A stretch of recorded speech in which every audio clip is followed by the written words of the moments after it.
Okay, we are live. Episode 11. Welcome to the Pills to Hills podcast, sponsored by Pegasus Ultra Running. We are joined by, co-host Michael. Hello, I'm about to the Elon Musk, like that. Shit, you get cancelled. And we are joined by Will Fraser-Coombe. Yeah. Coombe. Yeah, or William Jones, actually. Yeah. We were just saying, basically Will Williamson. giving the wrong name. Welcome, thanks for coming on. You also run the Adventure Athletes podcast, and you do about 18 different things, which I'll let you explain in a second. But actually, just for the people, for the people listening, just tell us a little bit about who you are and also what the Adventure Athletes is. Well, I can say, what was your call for adventure? That's what he says to all of his guests.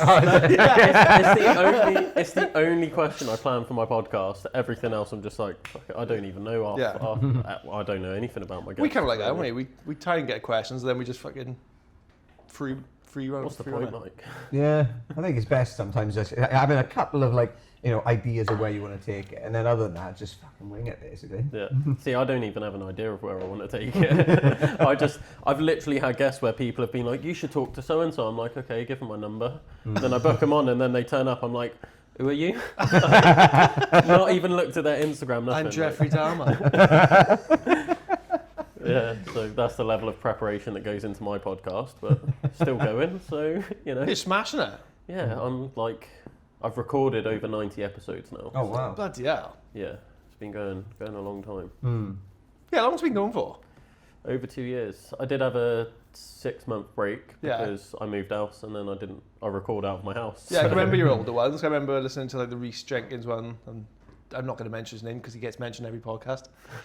He knows who he is. Yeah, he does. Jenks. Oh, right, yeah. I remember listening to the older ones.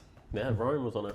Yeah, fuck you, Ryan, wasn't it? I was. Yeah, for In my old flat when you got the fucking slanted roof and you're walking in like that. Yeah. Standing up, knock yourself out.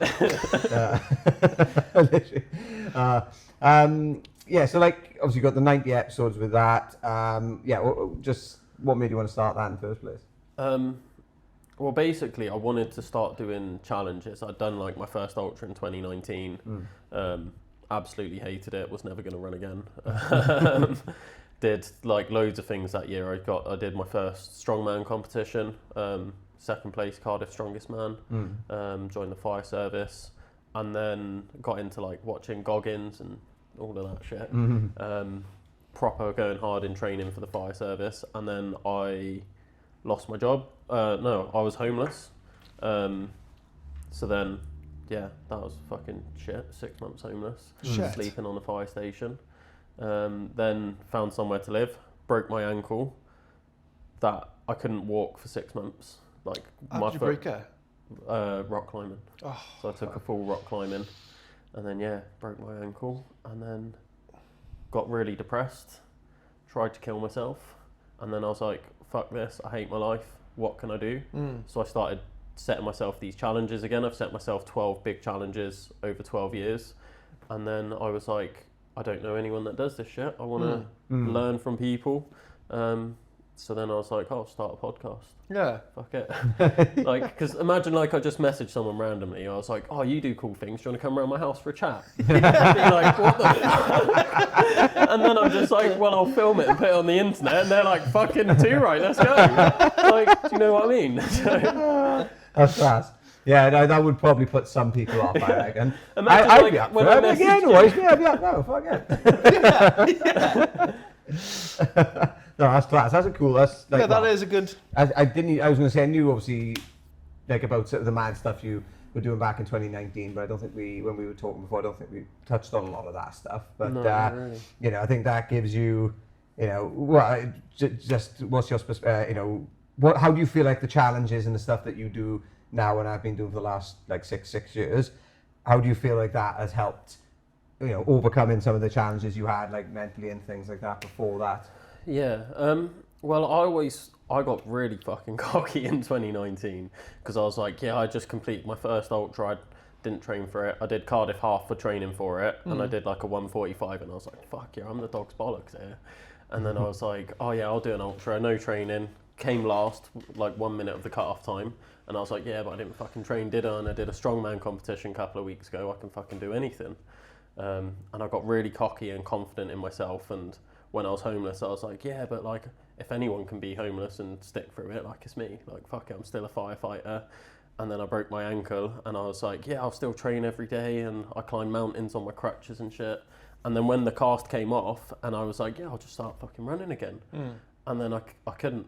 And I was like, what? Like, this is weird. And it took 3 years before I could do a 5K again, pain-free. Fuck, was that long? Yeah. Jesus. Because like I got to the point where I could do a 5K like pretty quick because I would just like push through, but then I couldn't walk for 2 weeks. And then I just gave up, like mentally, I completely checked out. And I was like, fuck running, I'm not going to do it again. And it took so long for me to get back to it. So I always look back and everyone's like, oh, you must be really mentally resilient from these challenges. And I was like, well, I thought that before I fucking went through adversity, and then... Yeah. Then You fucking send it down hills as well. How'd you get... Because I'm absolutely the worst going to hell because my ankles are fucked.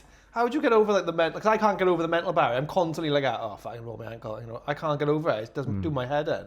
How did you get over that? Like, I just don't think about it. yeah, I just need to stop thinking about it. Yeah, if the hill don't exist, you can't break your ankle. Watch now, Sunday, I broke my leg. You'll see me fucking... I was going to say on Tuesday, but that's fucking flat, innit? On the Canham. I'm going to do Howham. You'll see me sending down hills, fucking snap my Howham's ankle classic because it's all like fire track roads. And you can... fire track. When you come off the source of the River Severn, you can fucking send it down those fire track roads because there's no technicals. The only technical bit is the up to the source because you go up the fire track road and then where the actual source is quite technical, and that's a lot further than I thought it was going to be. It's about 0.7 of a mile, something like that. Because I was like, where the fuck is this source? And then you get there, you come back down, and then it's just fire track. You just fucking blitz it. Although saying that, if anyone sees me fucking blitzing it next week, fucking rein me in, please. No.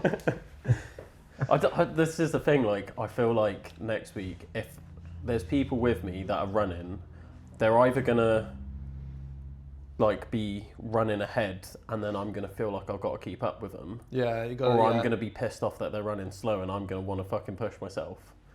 I don't think there's going to be an in-between. We may as well get on to that and tell everyone what you're doing. Yeah, for more context. For people to be like, oh, what is he doing next week? Yeah, so... For more context, tell us. Shoot, go away. So... Go away. Get the fuck out of here. Let's go. Stop. Got my water back. So, yeah, I'm going to be doing the Pegasus Slam, same as Mikey Boy. Except I'm doing it over 6 days. So 6 months. 6 months. Yeah. 6 days instead of 6 months. How many miles do you say? Like 230 odd miles. So 230 miles in 6 days. Yeah. Class. Which people, I was saying this to Scott earlier, people are then like pointing out to me, oh, it's the same as doing Wild Horse basically, that you get like an extra day. And then I was like, fuck, I know people that came in like on day 5 and like they hadn't slept and stuff. And I was like, am I over-egging myself a bit here? Because I was like, I'm going to finish each day, I'm going to go home, I'm going to eat, I'm going to sleep. And then I'm like, shit, they're not sleeping. And I've only got an extra day. Like, I'm bricking it a little bit now. Yeah, you will have that. You've got that on your side. You're going to be able to go home and have a sleep. Well, it depends how fast I go. This is what I'm realising. Yeah, true, I think that maybe I was thinking that I was going to be going faster than I actually am. But I don't know. Because maybe people are just being... Fuck. Bit of a pussy about it.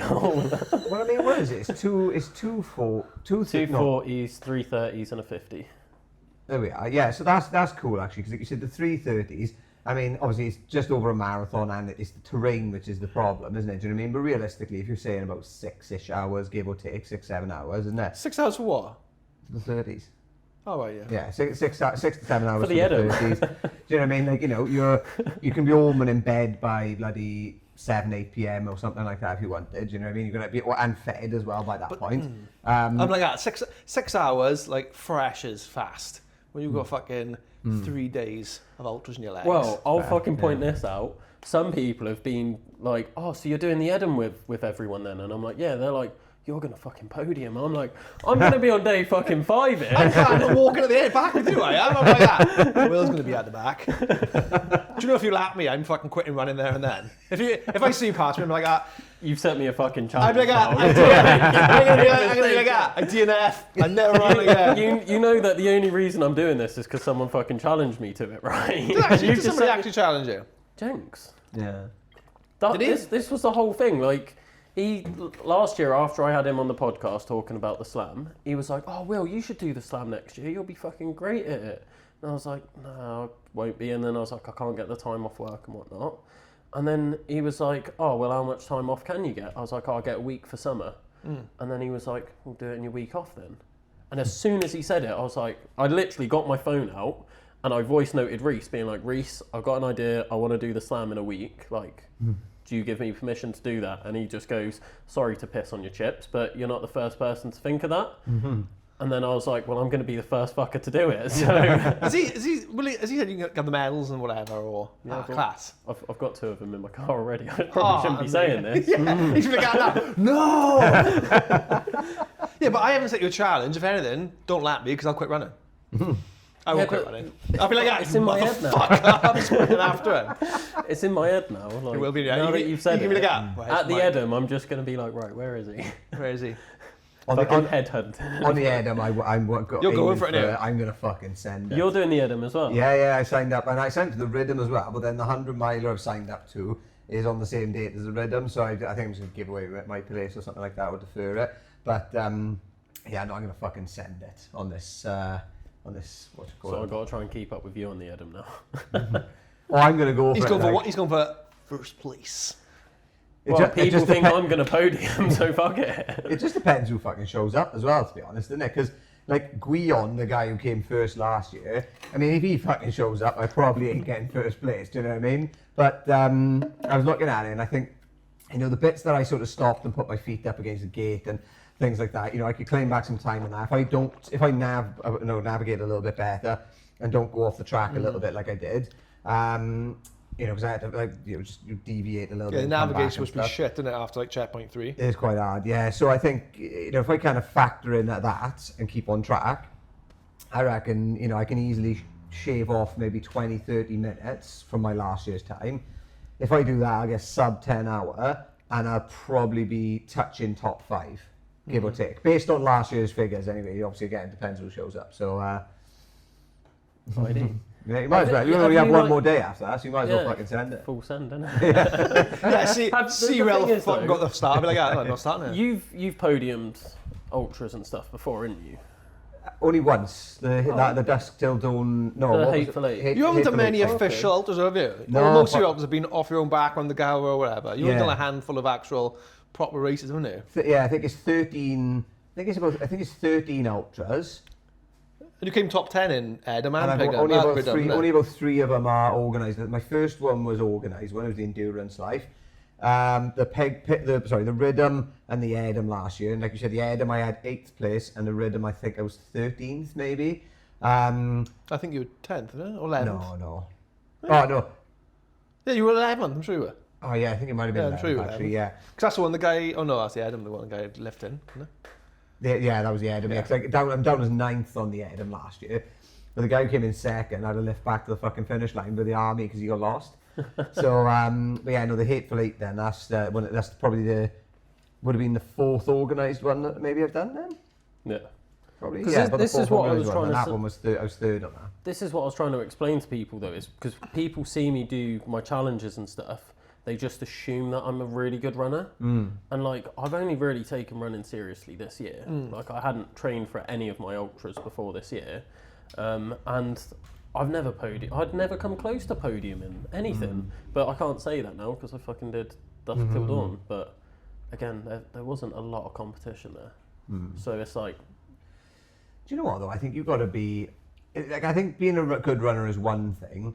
I think you've got to be a mad cunt, to be honest. On ultra marathons, I think you just got to be a bit fucking bonkers and just go for it. Do you know what I mean? Because there is obviously, you know, the running's obviously important, but if you put somebody who's like a good runner on like tracks, so like, you know, good runner on the prom and this and that, you throw them in the mix with ultra running, and it is a different sport really, because yeah, okay, they're good on the running, and they're good, maybe good speed and stuff like that. But when you're adding in technical terrain and stuff, obviously it's like different strategies for that. And nutrition, we're not used to. And that's what I was going to say. Yeah, the nutrition side of it, the strategy in terms of walking the hills and stuff like that, and knowing when to just lean off the gas a little bit. Hydration strategy, yeah, because generally if people are running more shorter distances or half marathons and things, they're not doing any of that. You know what I mean? They will have their own strategies. But you've just listed everything that I'm fucking shit at. So again, why are people expecting me to be good at shit?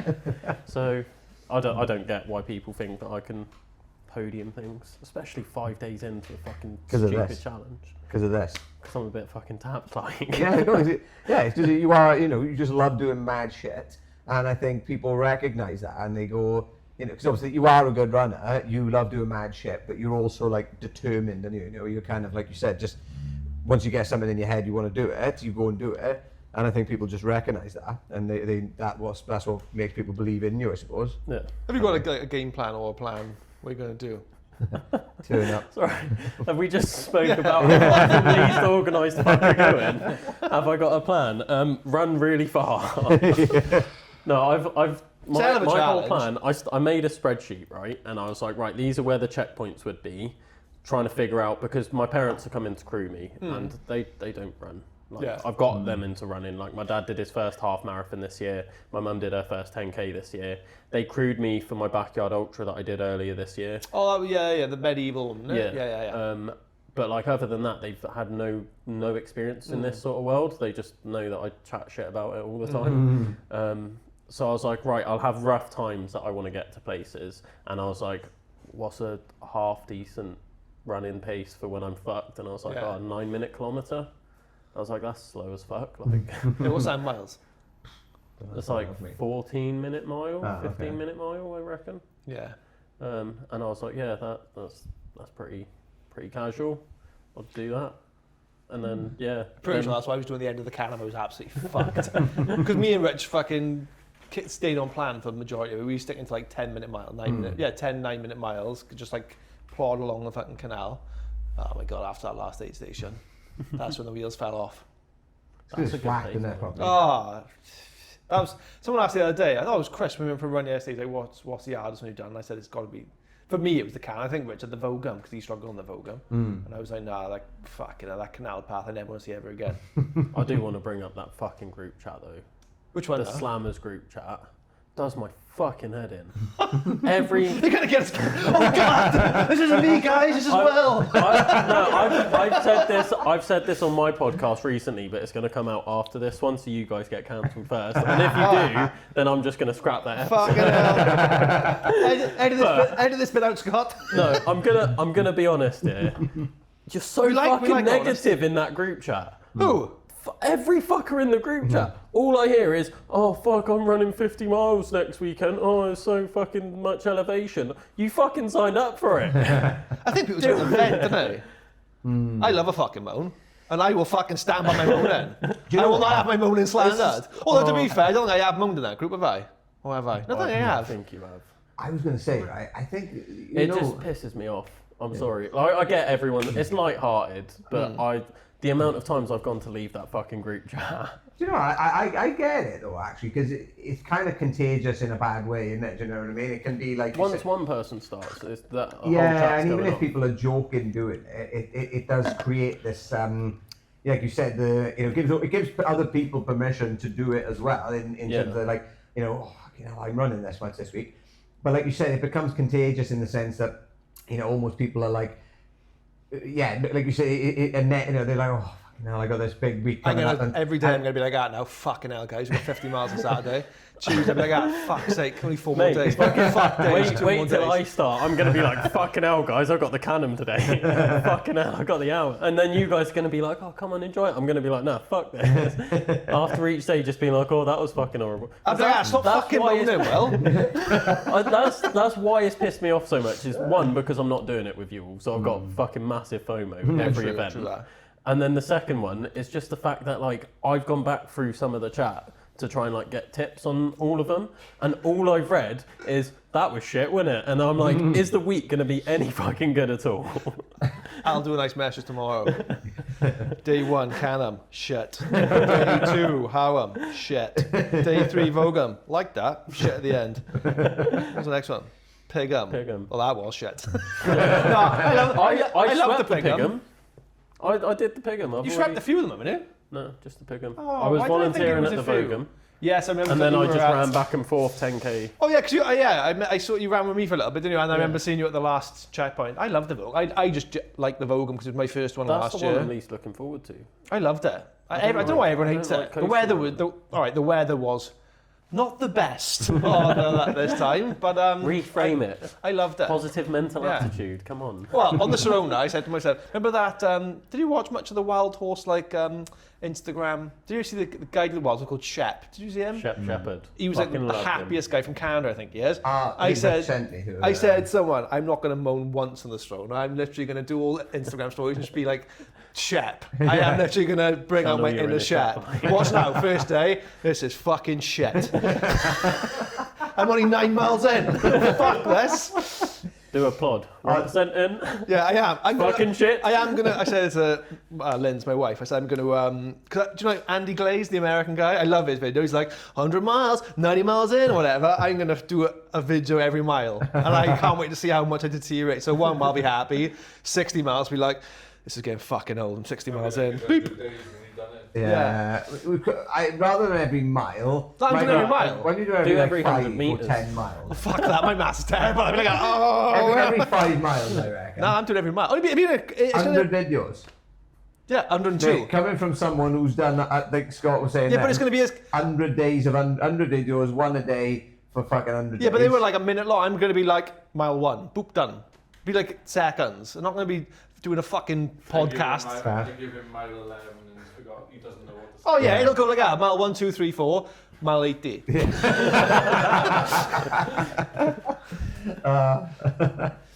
Yeah, wait, no, wait. Oh wait, we're going back. Go back to the challenge. So Mile 11, yeah. Still shit. On 12. Still shit. So you on Tuesday you start in The Can-Am. and it's a Can-Am, 30 miles, 40. 40 miles the second day. No, It's 40 miles the 30, first day. 40, Oh, 30, 50, 30. Say that again. 40, 30, 40, 30, 50, 30. Nice. Nice Yeah. little pattern there. Yeah. yeah, I That's was pretty thinking, good. is it? Yeah, it is. Yeah. It's going to be great. Fantastic. I've heard all the courses are lovely personally. Ooh, while everyone's listening, actually, on that, so you're doing a fundraiser, aren't you? Yeah. Do you want to plug that? While we're Yeah, here? so I'm trying to raise £6,069 for Sport in Mind. They're the official charity of the Pegasus series this year. Raising money for mental health. Obviously, I've already spoken about my suicidal tendencies and how my challenges have been what's brought the best out in me and helped me through that and getting over those suicidal tendencies. I still struggle massively with my mental health. Quite public about it now. I went on BBC Radio and spoke openly about it. But yeah, that's what I'm raising the money for. 6,069. Is that the amount of males that take their own life in Wales every year? It is was Or- the amount of people that lost their lives to suicide in England and Wales in 2023. That's it. Yeah. So But yeah. yeah, I'm trying to raise £1 for the equivalent of all Yeah. of those lives. That was just like the most recent statistic, which is why I chose that number. Yeah. So yeah, that's the game plan. I'm currently like, I think I'm about 1,600 in. Nice. So I've still got like £4,500. When you get going though on the actual event, like you say, when you document it and people are sharing it and all that kind of stuff, you know, it flies up. I always find that is like you get like a decent portion prior to doing it, you know, but as long as you're like documenting it and taking people on the journey with you as well with it, you know, you end up bringing in like a large portion during, and then there's a good portion of people who will do it afterwards and for like a couple of days, couple of weeks afterwards as well. Yeah, because I think on the 100 I completed, I think we ended up, well, yeah, it was afterwards. Like, you know, there was a large portion of the money came in afterwards. And I think the first 100 mile, when we didn't even complete that one, but we had like a massive amount coming in after the event. Yeah. Took about £4,000 on the day. Yeah, yeah. Like it was a crazy amount. It was just, It was about 8 to 10 in total, wasn't it? Yeah. but £8,000 I think in the end it was. But Yeah. It was £8,000 in the end on the first 100-mile one, and then on that one I actually completed. Then it was 3,333. That's class. It was because I basically Was it actually that much? 3,000? Yeah, I rounded it up. Ah. Yeah, it was like 3,300, and I was like, fuck it, I sent me 33 quid. It was just around It was 10 quid. It was 10 quid. You put in 3,200. Yeah. Just get that to that. Yeah. Yeah. What on that note about documenting it all though? Like, I'm gonna fucking steal from the group chat tactics here and just. Oh, this is so shit. Fucking, please give me money. Fucking struggling here. I'm in so much pain. Please, more money. Yeah, send it in. Yeah, it's one thing me and Rich haven't done. We haven't pushed our fundraising as Fundraising much. is fucking hard. Yeah, I hate doing it. But like, I've done like a quiz night the other night as well. Yeah, and everything, So. Well, What's the matter? plug it now. Oh, I thought the fucking camera gone off. No, it's just Will's moment. I'll plug it later. We always plug mine anyway, mine and Richard's. I'll fucking plug you now. It's all for the same charity. Yeah, it is. Yeah, and it is a great charity. Sport in Mind is a great charity. Like we talked about on a previous episode with me. That's close to my heart. Like that their ethos and like getting people active to improve mental health is. I'm seeing that's if right I up can my do street. more with them after the challenge is finished, not just fundraising, but like actually doing stuff through adventure athletes for them. They're going to be there at the Edam because Ben and Sport in Mind are the race directors for the Edam. Ah, okay. Yeah. Yeah. So they're going to be there. That's good. I didn't know Ben's probably going to try and do, well, he's already trying to do a reverse podcast on me for my podcast. So he's gonna reverse podcast? Yeah, he's going to interview me. Yeah, nice. Yeah, Jenks has been trying to do that for about a year, mind. You are? You done it, yeah. You reversed. Oh yeah, he did. Yeah. Yeah. I keep thinking someone on the camera because you're talking, you're like pointing at the camera like that. Yeah, he reverse podcast with the best sketches here, didn't he?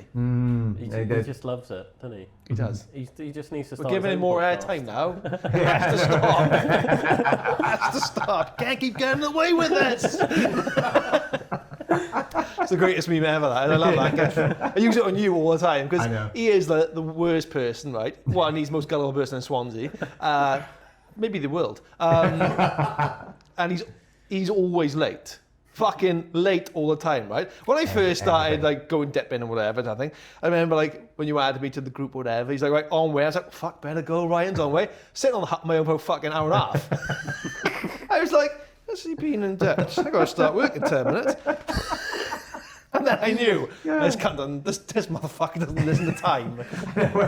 When I say on way, well that really He's means literally I- woken up. That means I've woken up, genuinely, yeah. When I say on way, it means I've woken up and I'm planning on getting out of bed in the next 5 minutes or so. And you know that's like you said, by that point I'll get up, I'll shower, I'll get my stuff ready, I'll get the dog.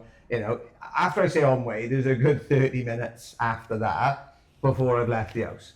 I might even stop for coffee on the way as well. Yeah, yesterday was a prime I am example. A piece of shit. I thought I was going to be late. I can segue now into my rant. I thought I was going to be late yesterday because I went for a run with Rich and Chris and his mate. Chris and his mate are doing the Edams. We just went for a little run down the Gower. I had my dip and stuff. I thought Shout out to Chris. He listens to this podcast. Oh all fuck the time. yeah! He's listened to every episode. He's so- like #1 podcast fan. So shout out Chris. Yeah. We'll get him on now after the Edam. Yeah. What was I going to say? No, you fucking totally throw me. Yeah. Oh yes, yeah. So yeah, I took my dip and stuff. I thought, right, I'll go for a dip after the run.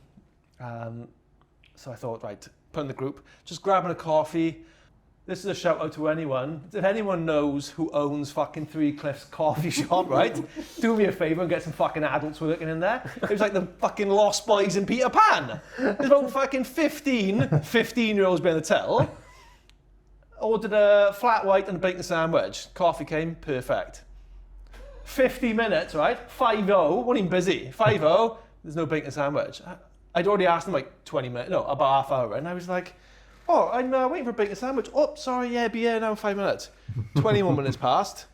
I was like, Chris, when looked at his phone and goes, just for context, we ordered the coffees 50 minutes ago. I went, oh, fuck, I guess I'm getting a refund. So I just went up, asked the girl for a refund. Fairness, she gave it to me. But it wasn't the first time. Remember when we went a couple of weeks ago? Yeah. I was like, oh, can I have a coconut? 'Cause I can't drink milk. I was like, can I have a coconut flat white? Waited half hour, didn't we? I was like, just see them walking around with this tray. Still, all kids there. Don't know where the adults are.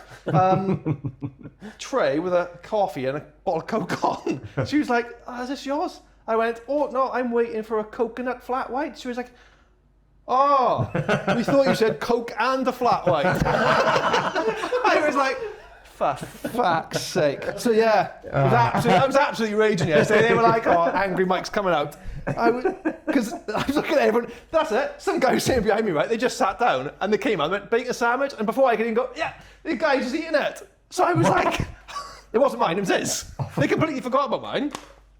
So yeah, don't go 3 Cliffs Coffee if you want to bake a sandwich. Where are we going with that? Yeah. Oh yeah, and that goes on to, I thought I was going to be late for the dip yesterday, and I was still there about half hour before you were. You were, yeah. You were. Yeah. I had a good reason though. You did have a good reason. You did have a good reason in the end. Yeah, we're not going to go into that. No. You was early today. I was, yeah, it was before you tonight. Tonight? But this evening, yeah. Oh right, yeah. Dipping. I was like, dipping. And I was before you when we went to the sauna earlier. I'm not fucking surprised. He was like, he rings me earlier. He rings me earlier. Do you want to go to a sauna? I'm literally sitting there. I was sitting there in my armchair dying. We had like picky bits for tea last night. You know, Marks and Spencer's like hams and olives, lovely stuff. For some mad reason, you would have swore I woke up hungover. I woke up this morning. I thought, fancy that for breakfast. So I cut myself like baguette bread, olives, hams, not Doritos. Like they were like Doritos and dip. I was eating all that 10 to 9 this morning. So I'm like out in my armchair now. Why have I done that? I feel terrible. Do you want to come to a sauna? Yeah, all right. Have you heard of, what 3 words? I was like, what? What 3 words? I was like, what the fuck are you talking about? He goes to explain about this website. Tell what the website is for context. Well, I think you're the only one who hasn't fucking heard of it, Michael. Have you heard of it? What 3 words? I was like, I was about to bring up the whole Bic thing that you were on about earlier. This is the same thing. I was like, right, I haven't got a fucking clue what you're talking about. He was like, rattle, dog bone, phone. I was like, what the fuck does that mean? Well, that'll give you where I want you to go. What is this? Fucking Takeshi's Castle. How the fuck am I going to get to this sauna? Just tell me where it is, man. I never heard of that thing in my life. It's what class, 3 yeah. words? Am I that old? Emergency At services. least you know what a user. biro is. So Yeah, Byron. Fucking hell. Yeah, emergency services users who literally, like I said, you know, it corresponds with everyone one. uses it. Yeah, like I've never heard of my life. 1 meter squared, isn't it? Yeah. 1 meter squared anywhere on the planet with 3 words, right? So you have literally 3 random words, and it will, where we are right now, in full of Grays and Mumbles, shout out, Jenny, oi oi. It will literally say, right, there's your little square, and... But it can be any 3 words. It gives you 3 random words. Do it for now, each- for where we are. I will, Michael, I will. But it has no context to what's near us. No.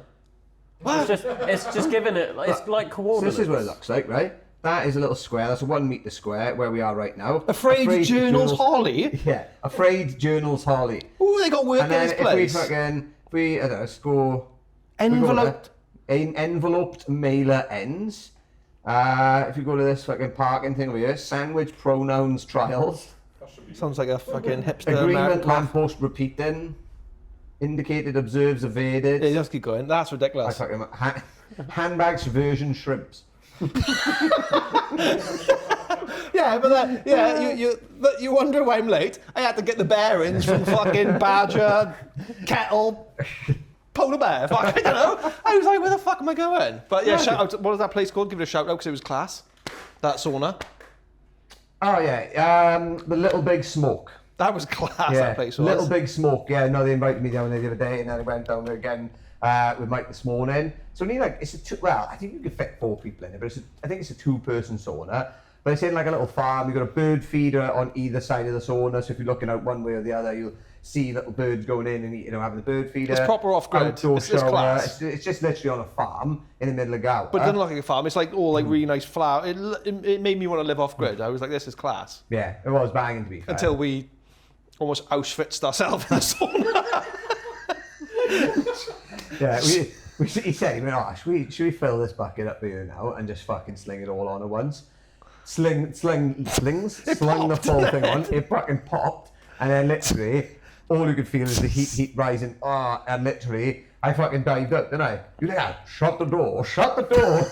I genuinely thought my hair was on fire at one point. I was sitting there and I was like, It was so hot, I couldn't touch my hair. I was like, fucking my hair on fire. I came out then, because I started panic. I come out, just, all my hair's gone. Oh my God, it was, that was ridiculous. I won't be doing that again. I'm fucking knackered off the back of it, I'll be honest. Literally, my eyes are just burning, oh my God. So it was good, yeah, so shout out to them guys. Sorry, we've gone on a tangent. We love a tangent. We do love a tangent on this podcast. Do you like tangents on your podcast? I just let my guests talk. Yeah. I do as little talking as I can on my podcast. Oh, we don't. We don't. I get so many messages. Wasn't much running on that one. I've literally done whole podcasts where I've asked, what was your call to adventure? And then I haven't said a fucking word for the whole thing. Yeah. And then it's got to the end and I'm like, well, thank you for your time. I tend to be like that. If we've got a guest that I don't really know, I didn't speak much on Ollie's one last time. If I don't really know a guest, or I haven't had much whether it be on socials, talk to them much, I tend to just I don't say as much. But then when I feel comfortable, I know someone a bit more. Just talk like I normally do. Utter bullshit. See, I've only met you Yeah, only once, twice, something like once, I think. It was that. just, Spoke online a bit, didn't we? But yeah. Like Vogum. That was it, pretty much. yeah, that was the first time we met. Yeah, because you were like, maybe this will actually meet, and you were like, I'm volunteering on Vogum. I was like, oh, class, yeah, see that. Can we talk about the Hateful Eight loop? Yeah. Right, so we're Why couldn't we? 40, well, you are. Why wouldn't we be allowed to talk about it? No. I'm just like, Can we talk about it? Next topic, fuck off. Kev comes through the door. No, you Shout out to Kev. It was 40 miles in, and I'm like, well, I'm fucking struggling here, trying to maintain third place, and then all of a sudden, you come out of fucking nowhere running towards me, bosh, 2 foot in it over a fire gate. You did it for every fire gate and every fucking thing on every single loop. Yeah. Even on the last loops, he's 2 foot over a fire gate. It wasn't small. Do you know what I mean? I could have jumped over it with my hands on it like that, but it was, it's up a year. Do you know what I mean? It's not a fucking thing. He's 2 foot over it, 40 miles into an ultra marathon. What's that about? Why are you doing that? What's that? Efficiency in it. Fuck going round. Snap ankle waiting to happen. You're a gymnast, aren't you? No, I've never done gymnastics. I thought you had. I thought you had. That's where I heard it from. Yeah. No, I didn't tell you he was gymnast. You fucking did. Don't fucking. You're a rapist, aren't you? Mike, you're a rapist. I fucking didn't say he's a gymnast, man. Don't throw me under that bus. I'll just swallow it, man. I thought I'd just spit that all on my fucking. That's what Mrs. Evans did last night. Oh dear God. Yeah, no, I coached gymnastics. Right. I used to. I was a semi-professional free runner back in the day. Okay. Free running. What's free running again? I'm doing all the mad shit. Like parkour stuff. Yeah. Yeah, I thought it was. Yeah, Yeah. I used to compete. Yeah, I can see you doing that. Have you heard of Stora? Are they called Stora on YouTube? Yeah, I love their trained with stuff. Have you? Yeah. Ah, it's It class. was quite a small scene back Yeah. when I was doing it, because I started in 2010, 2011. Yeah. So just watched it on TV and I was like, fuck, yeah, I'll give that a go. What's the one they do? Is it the Kong move? That always, where they jump, Yeah. but their legs come through your arm. That looks fucking sketchy. How old are you now? 29. 29. So you were about what, 14, 15 then, is it? Yeah. Yeah. That's when I started. Funny enough, then so me and a couple of boys, we got into it a little bit, not much, but a little bit when we were in school. Yeah, in Penland. Literally, we were up on Clyde Primary School roof, doing free running up there. And honestly, I remember once, there was a good. So it's a school roof, right? It ain't fucking. It's not like what you call it, low. But there was the police turned up or whatever on the other side. So there was like a green spiky fence, which was obviously a little bit lower than the roof we were on, but it was like a meter back or something like that. So we were fucking running, jumping a meter over then this green fence. So we're fucking really high up, obviously doing like a little tumble then onto the grass and then running off. Honestly, how my body isn't fucked with the stuff I've done is beyond me, because it's just mad when you think back what we used to do. I was on my primary school roof as well, different one. I think we were on my Daniel James roof as well. We were up on there at one point. We were just diving around. We didn't know what the fuck we were doing. Yeah. Essentially, we were just trespassing. With style. Yeah, so trespassing with I style. mean, that's pretty much all it is, to be fair. Yeah. Like, when I started, like, you would have looked at me and thought that I was the most dyspraxic fucking kid going. I did no sports before that. I hated PE. Like, yeah. I was fucking computer geek, and then I saw that. I was like, fuck, let's try that. Went into my garden, got like a pillow, probably like the size of this. And I was like, I'll pop that behind me just in case, fucking land on my knees, fine. Fucking jumped forwards, landed on my head, trying to do a backflip. I was like, fuck it. Then I was oh, I'll get a few more pillows now. I had a mate like that growing up. One of my best mates growing up, Steph. He was I'm 41, so this is back early 90s. Free running wasn't even a thing. We just, like you said, we would go down Underhill Park. We'd climb on top of the rugby club roof and do front flips into the hedge and stuff. But he would like climb up the top of swing frames, backflip off them and stuff like that. Just like out of the blue, like. And he was never a gymnast. He used to do the proper nut stuff. He's dead now. No, he's not. He's not dead. But yeah, it's mad how people just like how you just start doing magic. Tell you what we used to do. We used to watch like old Jackie Chan movies. He used to beat fuck out me. He's right hard fuck as well. We used to go down like the park and we used to like pretend to do like a kung fu, but he'd like kick me off the roof of fucking like play houses like through stuff. Oh my god, yeah. I watched one video the other day. So I'm not going to Stephanie something. So she is like a proper professional, like world class fucking free runner. No, but like doing like mad shit. You know, Oh, she's doing right, all like mad stuff. Like she's on some like basically it's like a ladder that goes. It's got like a couple thousand feet drop, right? She's on there with no ropes, like just hanging off it, doing all fucking stuff with her legs and just like all mad stuff. Like I'll have to show you the video in a That's bit. the Stora group though. They're class. Terrifying. Like is it? Is it Tony or Toby, the ginger one? He's amazing. He does like that. You'll have to watch I'll have to send you some videos of the Stora park runners because they at park runners. They're doing a 5Ks in 10 minutes. What was the one he did? Like he did one. I can't remember. It was in Germany or something. And he did like a massive. I think it was a Kong jump or whatever. But he leapt over like into the lake. He just comes running like does it over like a pathway into the lake. Oh, there's some of the stuff they do is insane. Yeah, it is class. How long were you doing that for then?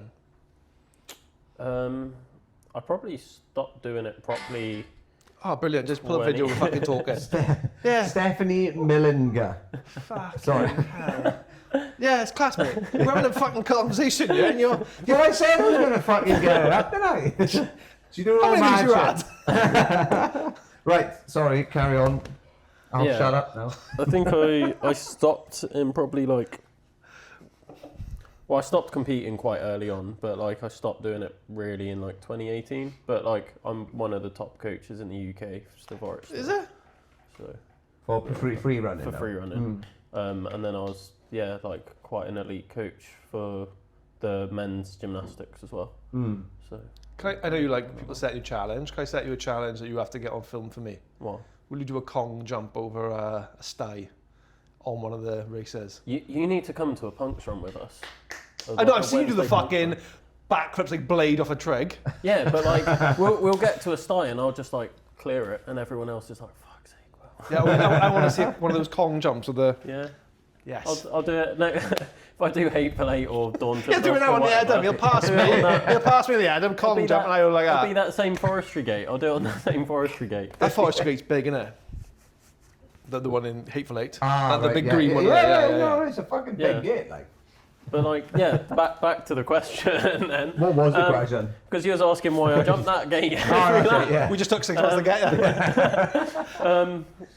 there. Basically, I on that first lap, I was like, I wonder if I could jump this. And then I could, and then I was like, right, every time I get it, now I'm gonna, and now every time I see a forestry gate, I'm like, my thing is I have to jump the forestry gate, doesn't matter how fucking high it is.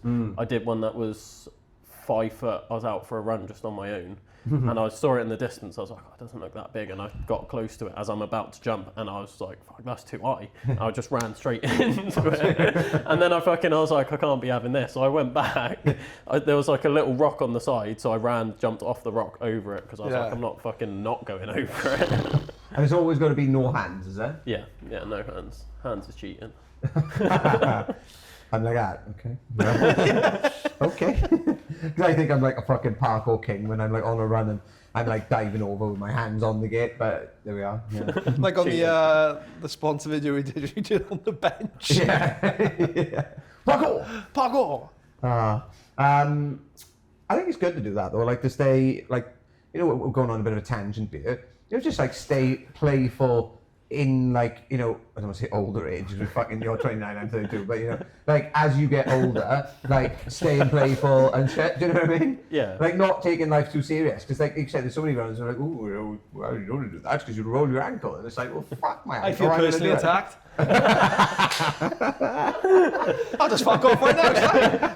You're like, oh, what? He fucking sends it downhill, so that's fucking dangerous, isn't it? And then I'm over here like, yeah, jump this fucking gate. That's the fucking. But the thing is, when I was younger, I used to do all that fucking. I used to love like jumping shit and like you did. I remember. Here's a question for you then. Go on then. Why the fuck did you stop? Because I'm 15 fucking stone.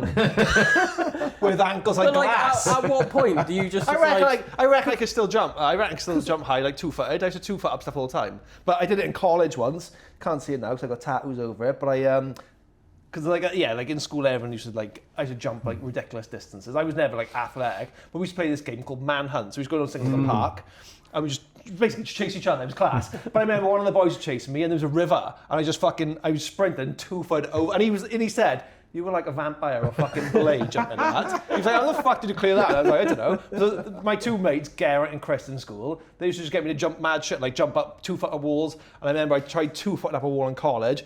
Like, per year, my toe slipped and I caught my shin on the corner. And I literally, you could see like fat was coming out of my, like, I don't know if it was marrow from my bone, but you could see like fat coming out of my shin. I think that's probably when I called it a day. So like, yeah, fuck this, because that really hurt. But yeah.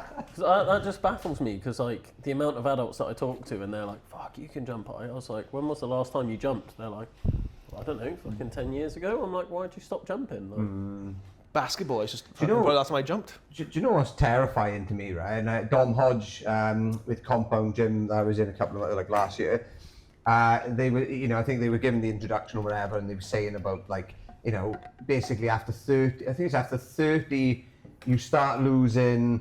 I think you start losing 1%. Is it 1% muscle mass a year or something? And then I'm sure after like, well, if you quit training, if you stop training, if you stop training, yeah, if you don't maintain it, I'm sure after 40.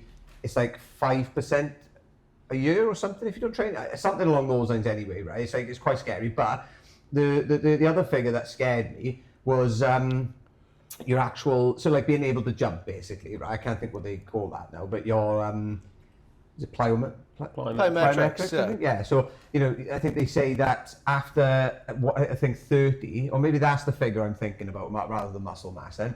Like basically, if you don't keep jumping and things like that, by about, say, 45, 50, or about 50 maybe, you will not be able to jump, realistically. You'd have to literally start with, like, jumping up onto, like, a small plate and try and build it up there, because you lose so much of that, that like, sort of explosive power if you don't maintain it. So, yeah, that terrified me, actually. So when I go and do box jumps now, I put it up on the highest setting, and I chuck, like, 3 or 4 plates on top, and I'm jumping my head off. I love seeing those fail videos. People go flying off them. Oh, I've had some bad ones, yeah. I've had a few bad ones. Pardon me. Ooh. Sorry. You right? Am I that was a burp. Silence. Okay, so we got the slam. We got that ongoing. Actually, no. Tell you what. Let's talk about your world record attempt. Last year, wasn't it? yeah, last year. Last year, world record attempt. Take it away. Take it away. The floor is yours. I tried flipping. Well, it was the greatest distance covered flipping a tractor tire in 24 hours. Mental. So the world record was 6.7 miles. I was well ahead of that at the time. I got 6 miles in about 15 hours. So 9 hours to spare. Fucking mile, easy. Tore my bicep. Yeah. Didn't you want to go for a marathon, didn't you? Was it? Oh, I imagined that. Would you try to go for a marathon? Yeah, so my goal was I didn't want to stop until I hit a marathon. Yeah, then people were like, that's going to take 3 days. And I was like, fuck. Okay. I was just like, all right, 3 days it takes then. And how much does a tractor tire weigh? So it was 100 kilos. Fucking hell. We flipped a fucking bike tyre. I want a bike tyre. It was a car tyre, didn't we? We flipped a car tyre from... No, a lorry tyre it was. Lorry tyre from Swansea Pier to Mumbles Pier. And that was heavy enough, so I can't imagine what a tractor tyre was. No wonder you tore your bicep. Fucking hell. Because when I came on your podcast, we spoke about this, didn't we? Because you said, I think it was after the podcast, you said, my next one is going to be, I'm going to go for that and give it a try. I said, fair play. And I was like, is it going to be a tractor tyre or, a lorry tyre? Because I'd done lorry tyre ones, like 1.5 miles and things like that. Yeah, you'd done our one, haven't you? I'm sure it was after we'd done our one. No, before. Oh, was there? Before, I did 1.5 miles. And I was like, fuck that, because I knew it was going to take, I was going to do peer-to-peer, but I knew it was going to take me like 12 hours with that, like, lorry tyre. That's why I was like, nah, fuck it, did 1.5 miles, called it a day, and then we went and done it as a group. We all did it, like a group bus. But no, because when you said that, tractor tyre, marathon, and whatever, I was like, that's going to be fucking ridiculous. And on your own. And then I said, I was like, how long have you been training for? He said, I've never flipped a tractor. Because when we did it, we originally had, what do we say? 10 flips each, is there? Something like, no, we did like 30 flips each and we switch. I think the first person went, we'll change it to 10. 10 flips we switch in, and we were doing a lorry one. 20 we would do it, what day it was, wasn't it? I think we started with 30. And we dropped to 10. And then we dropped it to 20, I thought. No, I'm sure we dropped to 10. Oh, was it? Or 50, I can't remember. It was something less, but yeah, to do a tractor on your own. Yeah, so I figured out it was 1,000 flips per mile, like on the dot. Yeah. Oh so my God. I did Where did you do it? 6,000. So there's a cycle path just behind the gym that I work at. And it was 0.5 mile to the end and then 0.5 mile back to where my gym is. Oh, yeah. So then I just back and forth. Yeah. So yeah, that was a good day out. Are you going to give it another go? Well, yeah. Can't get that close to a world record and then just be like, nah, calling it a day, yeah? Just do bicep curls for a fucking year. Yeah, well, to be fair, all I did in training for that, all I did in training for that was flipping a tyre. And like, I had a coach at the time and I was even like, I think we should be doing some more strength training, like more deadlifts, some more like compound lifts. Definitely, Just stuff that's not just flipping that one tractor tyre. But to be fair, he's charging you like £100 a month for. No, you keep hitting that tyre now. I fucking hired a running coach, didn't I? Yeah, but he was really confident, and then he came down on the day and everything. But I think looking back, I would do things a lot differently. Just tear the tendon. So the one that's like deeper in, goes up to about there. Yeah. That the bone just. Did you have an operation? No. So it half ripped off. So okay. I went to my physio and they could feel, they were like, I'm still attached. Yeah. So like, they were like, if you try and do too much too quick, it's going to pop off. You had the rhythm. And I was just like, so I'm all right to run. And they were like, what? I was like, can I run an ultra marathon? And they were like, yeah, but don't fall on it. And I was like, okay, yeah, I won't fall. I've not fallen on an ultra before. I'd only done 2 ultras at this point in my life, and I'd fucking like fucked myself on both of them. But I was like, yeah, like I've never fallen on one. And then I caught fucking Jenks again. Caught up with Jenks after the first checkpoint, and there was that big puddle. Oh yeah, just at the slight uphill. Yeah. And I saw Jenks and I was like, fucking full send through the puddle, sprint through it, and one side's deeper than the other, and I just fucking go straight onto my arm. Wasn't the puddle like in the field thing where Daz was it that one? The puddle. No, that's the bog. The bog, yeah. That's the rid of you, is it? Yeah, remember that bog? I remember that bog, yeah. Fuck, some poor fucker tore his calf there. You can see in the picture, he's like smiling and he goes like, it's terrible, the official pictures, because I remember I seen him at, must be the last checkpoint. Yeah, last checkpoint, because the last checkpoint had the Dragon's Back people there as well, didn't it? And he was sitting down because he pulled out at the last checkpoint. I was like, oh, you're right. He's like, I've torn my calf. Oh. He took a wrong step in the bog and his calf just went bing. Fucking hell. That was a rough fucking ultra. I had like no sleep the night before I turned up. The first pictures of me, I look like I've fucking come up straight from a zombie film. I've got this fucking arm in a sling. I'm pointing at my logo, smiling, and I just look fucking dead. And that's the fucking, at the start when you're going across that bridge. The weather was weird as well that day, wasn't it? It was like really misty, really like, it wasn't raining. Because I remember I was wearing a vest. It was still boiling, but it was just really weird, like mysterious, murky weather. Yeah, and I remember that. Yeah, it was a good one. The rhythm is good. I love that. It was good going down Mackin Mountain and everyone's like. Oh, I went taking fucking it a bit flying easy. there. I fucking sent it, didn't I? And like everyone's like, did I just get overtaken by a guy in a sling? And I'm like, yeah. Don't worry, I got overtaken by a guy in a sling and a guy with no fucking shoes. I forgot about that. He did have shoes on when he overtook me, but when I passed him, I was like, he ain't catching me up. Eating a Freddo at checkpoint 2. What the fuck? He's just going out shoot. But yeah, I love that. My favourite part of that race was just passing all the people in the Dragon's back. And you just See, like, I was miserable by then. they were fucking miserable. They had 6 days in their legs. I was like, yeah, you got this. They're like, fuck off. I was more miserable than them though, because I hadn't trained for that again, and I'd fucking in a fucking sling. And I remember, like, I got to 35k in roughly, and I just blew up completely. So I'm fucking walking, and I'm having a proper strop. And I remember calling my mum, and I'm on the phone to my mum, being like, I fucking hate this. I'm never running again. All of that shit. And as I'm on the phone to her, the Dragon's Back people are coming past, and I'm going, well done, oh, fucking well done. And my mum's like, who the fuck are you saying well done to? Like, a lot of people are overtaking you. I was like, no, it's runners coming the other way. They looked.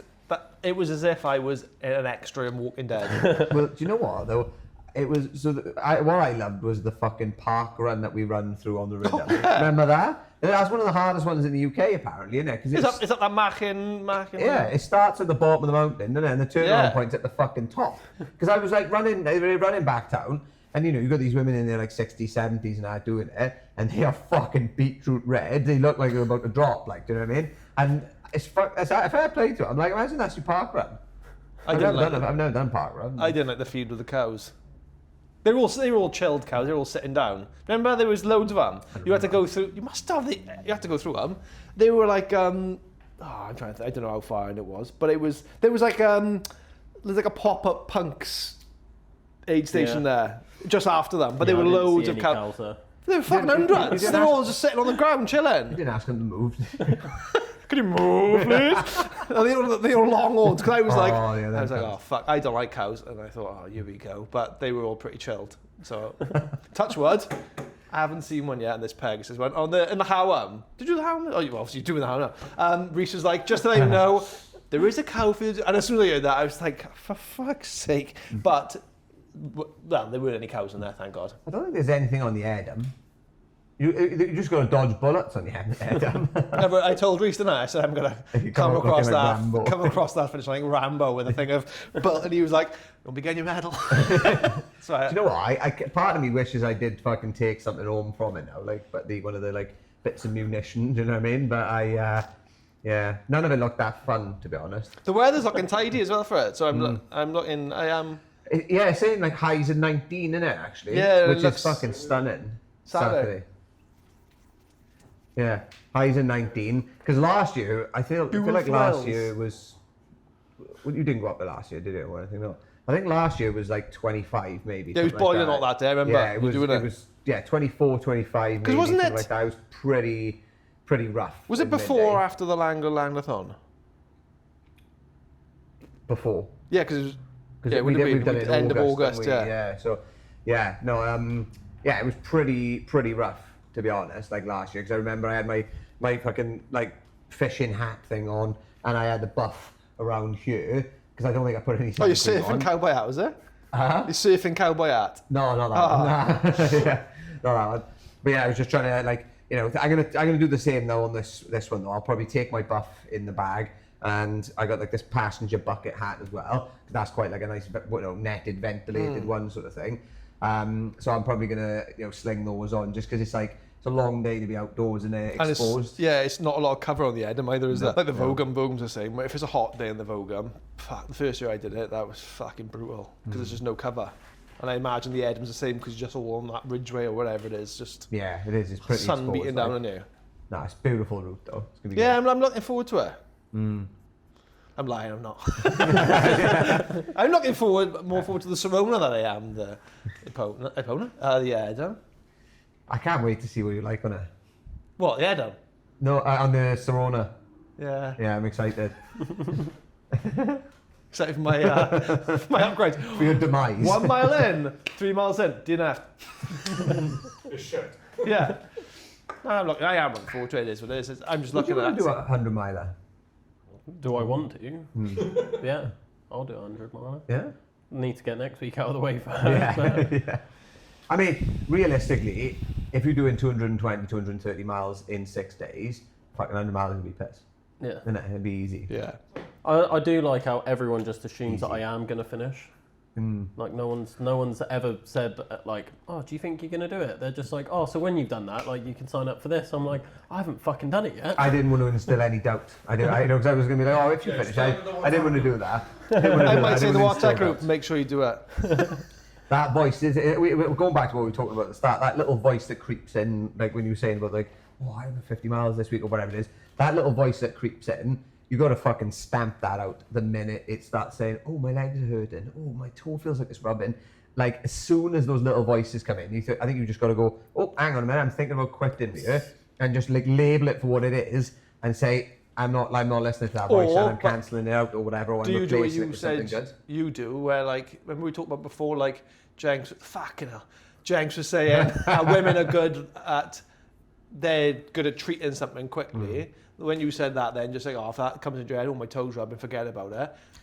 Would you be like, hang on, my toe is rubbing, I needed to quickly get that sorted, then we'll carry on? There's a difference between dealing with it and like just being like, because you can deal with it and not have that thought of like, oh, my toe's rubbing, I'm going to stop. It's like, my toe's rubbing, fucking take your shoes off and sort your socks out. Yeah. Like, I think it's more like, oh, I know if your legs hurt, you know, oh, my fucking, you know, like I'd shit myself. blow myself. It's fine. Yeah. Do you know what I mean? Like, there's always going to be something that comes up in your mind. Oh or yeah, your body wants to get out. It wants to stop. Yeah. So this is a good point to bring up though, because like when I did Dusk Till Dawn, I was fucking spewing for half of that. At any point, I could have just been like, what happened to that then? What happened with you spewing and stuff? I did 2 laps. Like I said, I did the first 2 laps in 3 hours. So you were 12. You were 12 hours in total, didn't you? Yeah. So to do 2 laps in 3 hours, like you're going some. But like I was 10, 11 miles a lap, is it? Yeah, just under 11 miles a lap. I was going for it, but I wasn't fucked. Like people were saying, like when I got to the halfway point, they were like, "Oh, you're looking good." And they're like, "You're in first at the moment," and I was like, "Oh, all right." Keep going. That's all I need to know. And then I was just like chilling, and then just after the second lap, I just like straight away into that third lap. I threw up 3 times before I saw Sarah, who was like halfway between the start and the halfway point. And like I got to her and she was like, "Are you all right? You don't look too good." I was like, "I've just thrown up 3 times." And she was like, "Oh." And I was like, "Yeah, I'm going to sit down for a minute and then I'm going to keep running." You eat then? Were you like making sure you take your nutrition? I was eating. I was having, like, I just started throwing up my electrolytes. I could taste the electrolytes. Fuck, that's the and then worst. every time I tried to eat or drink, it would just come up no matter what it was. That's mad. But I, like, the thing was, that was my final, like, I've tried and tested this after fucking 6 months of running ultras. Yeah. Like, this is like my final thing of me being like, I'm happy with what I've done, ready for my 6 and 6. And then like nothing new, nothing changed. And then I'm like, fuck, this doesn't work now. What the fuck am I doing in 10 days time? Fuck. So I started like bricking it for the 6, but like my ankle swelled up as well. So I said about I broke my ankle. Yeah. I still get issues with it. So the tendon and ligaments on the inside of my ankle here swell up like fuck, and I'd never know what it is because I've done back-to-back ultras and been fine, but I was fucking not even, well, I was 20 miles in on the weekend and they were fucking swollen to shit. But at no point did I think I'm gonna stop. Like most people would have, they'd been like, "Oh, you got a challenge coming up." I only stopped when I was like, I've secured second and no one's taking that. But like I had those things going on and I was like, I'm just gonna keep going. So I don't have that of like, oh yeah, I'm gonna stop. Like those doubts and stuff never creep into my head. I think I'm the opposite. I'm too overconfident, and I'm like, I'm gonna flip a fucking tractor tire for a marathon. Oh shit, I fucking tore my bicep. So yeah, and then I go like the first ultra I turned up to where I didn't train for it. I had no idea what the course was, and I turned up. It's the OTT one in November. Oh fuck yeah. And I turn That's up a and rough one, everyone's isn't it? like, "This is like your worst one to do for your first one," and I was like, "What?" They're like, yeah, like you shouldn't be doing this for your first one. How much training have you done? And I was like, training? What's that? And I rock up, I tear my hip flexor at mile 6, do the next 24 miles on the torn hip Jumping a flexor. gate, was it? Yeah. But like, I went into that race being like, I'm going to win this. I haven't fucking trained for it. Like, how the fuck am I going to win? But like, that's my mentality. And I say this about things, and I'm like, yeah, I'm going to rock up and win. And then everyone's like, shut the fuck up, Will. But now people start to believe me, and that's fucking not good for me. Oh shit. Then I'm just like, yeah, cool. Like, I'll fucking keep going for this, and then I keep fucking blowing up and dying. And I'm like, maybe I should start training. What was it like? The night sections of that course? Because Rich was saying it was a bit because it was really boggy, wasn't it? And really. It's so wet, isn't it? That? This is what I'm on about with the fucking negativity, though. You Did I say Rich? It's Rich in the group. Fucking Rich. But like, this is the point. It's fucking Kev's route. You know he's going to chuck a bog in there. You know the fucking Hill of Doom's going to be there. You know that fucking... Which one was it? The hill up the forestry, is it? Is that the Hill of Doom? No, that massive that fucking slag heap. Yeah. They're really good, yes. You know that's every fucking course he does, that fucking slag heap's in it. Yeah. That fire road's in it, a bit of forestry and a bog. That's a Kev route. How the people fucking send it down that hill is beyond me. When I watch you when you fucking... You can see, brother, you when you fucking... Stonesy's fucking just sprinting down that. I was like, oh my God. Yeah, we fucking welted it down there. Oh, it's fun. It was you, though, isn't it? Yeah. It was you, Liam and John, wasn't it? Yeah. Just absolutely just... How? Beyond me. I took literally, I probably drove 20-minute miles down there. I was like, up. If you lost your foot in, you are having a fucking tumble. You're having a big tumble. In Love Trails Festival, actually. We can talk about that. Love Trails Festival. I took a massive tumble, right, going over the tent wires like that. So it was night time, and I run back to get something. And I was like running back up to meet everybody, and you didn't see that. I didn't see them. You know what I mean? They're fucking totally thing. So one foot went, and I proper sent it, but I just about managed to catch my feet, my other foot, and then that caught over a wire, and that was it. Then I'm up in the air. I literally sort of landed on my neck and the top of my chest. My back and legs went into a C shape. And honestly, I just I hit the floor. I was in all of this, my neck, everything was really fucking hurting for a couple of hours after. I had whiplash. Well, it's gone. In Love Trails, yeah. Dressed as a seahorse. No, it wasn't when I was dressed as a seahorse, but yeah, that was part of it. But no, Love Trails Festival. We haven't spoke about some podcasts yet. So Russ Cook was there, obviously hardest geezer. And all I wanted to do all weekend, right, because I was working all of it, I thought all I want to do really is see him. Got to meet him on the Saturday. So I spoke to him on the Saturday briefly. I had a photo with him. Then I seen him 2 or 3 times on the Sunday. Because I was walking out of the tent, and he when I was hosting a talk, and he was there. Spoke to him briefly, and then I seen him a little bit afterwards. He said, "Oh yeah, I'm leaving now. I'm shooting off, whatever." And when I said to him, "Oh, do you want to lift to the train station?" I said, "I'm going for a C-dip in a bit." He said, "Oh no, it's all right. I got a taxi on the way now." Well, about half hour later, I'm driving out of the festival site, and I seen him. He's just on the grass bank in the lane, like this, with his thumb in the air. So I was laughing. I pulled up. I said, "What the fuck's happened to your taxi?" He said, "Mate," he said, "don't know. I've been waiting here." Well, I think it was quite a bit later actually, because he said, "Yeah, mate, I've been waiting an hour and a half, and they haven't turned up." And I was like, "Fucking hell!" I said, "Jump in a car. I'll take you down to the train station." So literally had him in the car driving down there. I was dying to just take him on a tour of Swansea, just be like, "Oh yeah, this is the way, mate," so I can just talk his head off for an hour and a half. But no, it was a good half hour talking his head off in the car. Thoroughly enjoyed. I didn't want to tell you this because I wanted to surprise you. One. But Russ is coming in. Oh! I thought you were going to fall for it again then. Look out. He's coming on the podcast next week?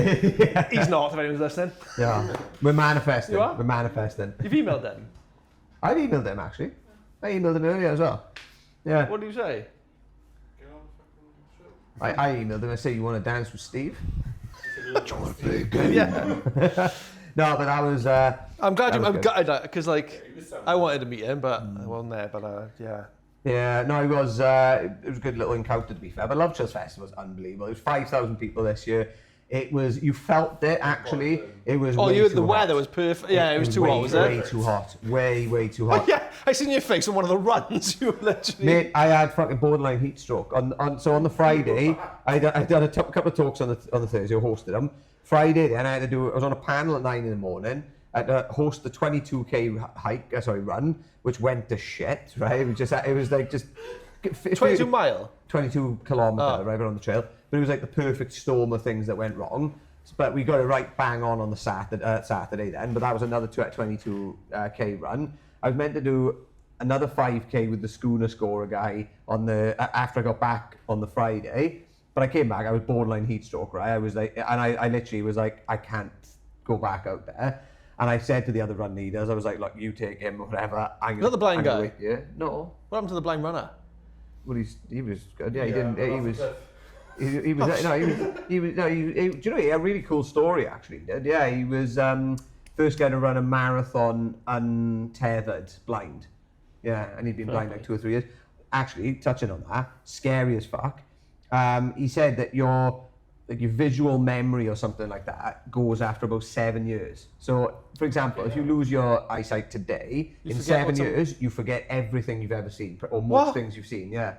You forget what people's faces are like. You might get like some bits of it. That's fucking scary. It's terrifying, that, isn't it? Terrifying. Because he said, he was like, you forget kind of what like, you know, roads look like or whatever, like road markings or pavements and things like that. Well, did he run a marathon and you might remember like some faces, but apparently not. No,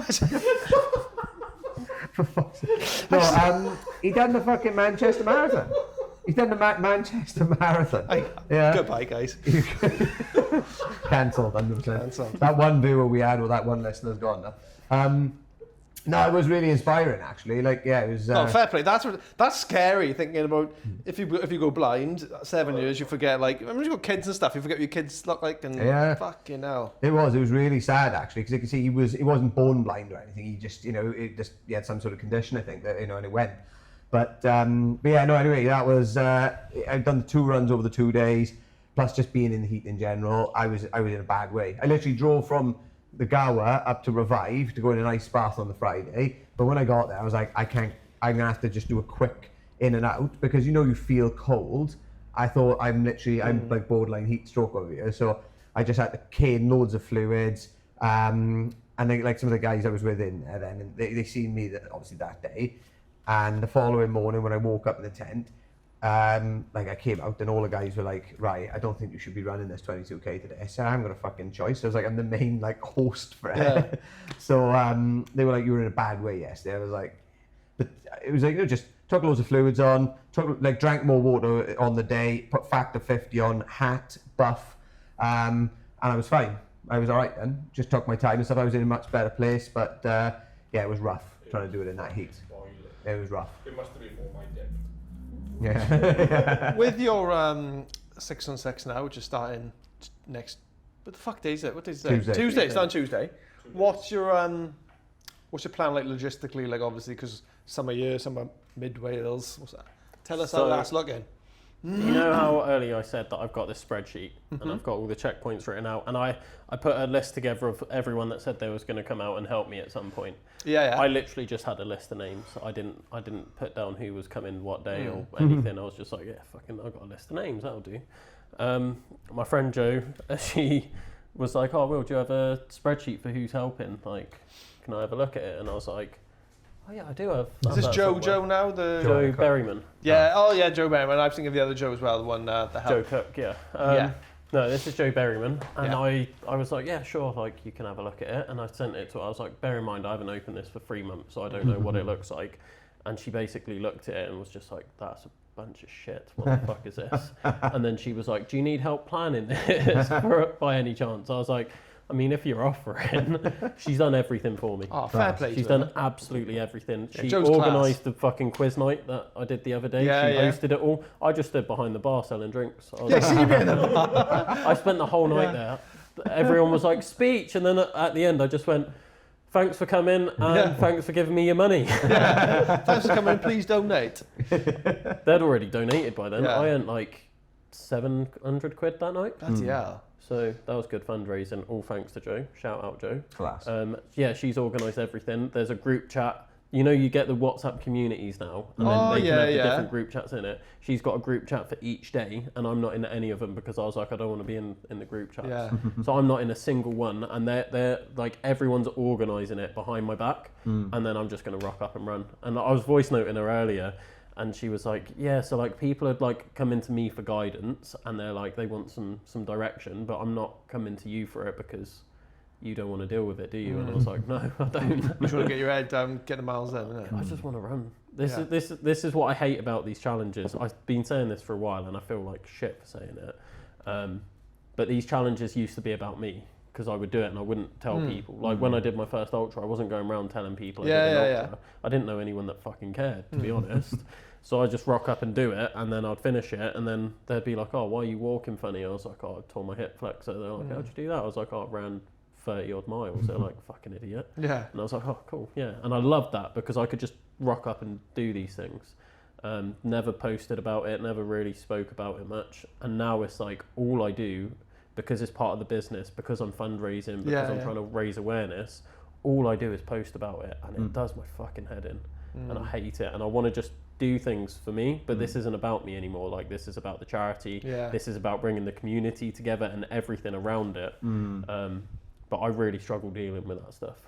Yeah, I can relate to that quite a bit, actually. Like, that's why there was, like, I had an opportunity to do like a big fundraiser run like at some point soon. Still, you know, like we haven't revisited it, actually, to be honest. It's probably a little bit late now. The one to Snowdon or whatever. Yeah, from the north, all the way North Wales down to like Mumbles Pier, or vice versa. But like stopping at some of like the Welsh villages and towns on the way and things, doing a fundraiser with and like doing like an after movie and all this kind of stuff.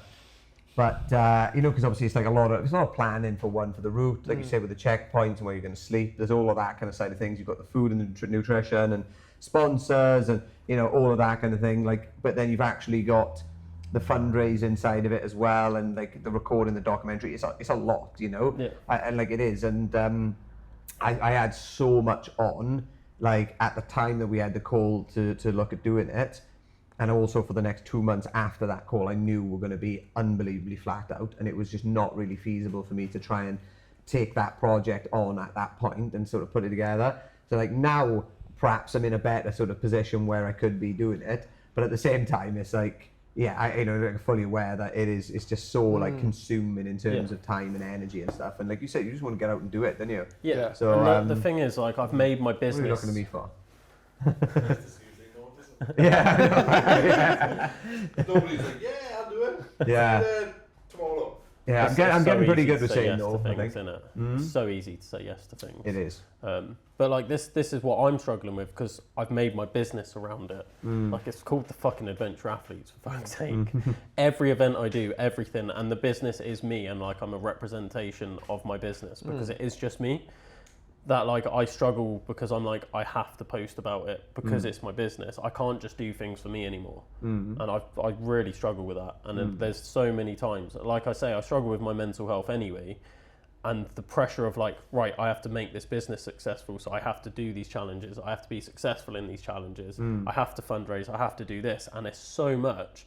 And it's like, I just want to fucking run a stupid distance. Do you know a little thing with that as well? You said, I want to run a stupid distance, but then all of the other stuff, you're like, I have to do this, I have to do this, I have to do this.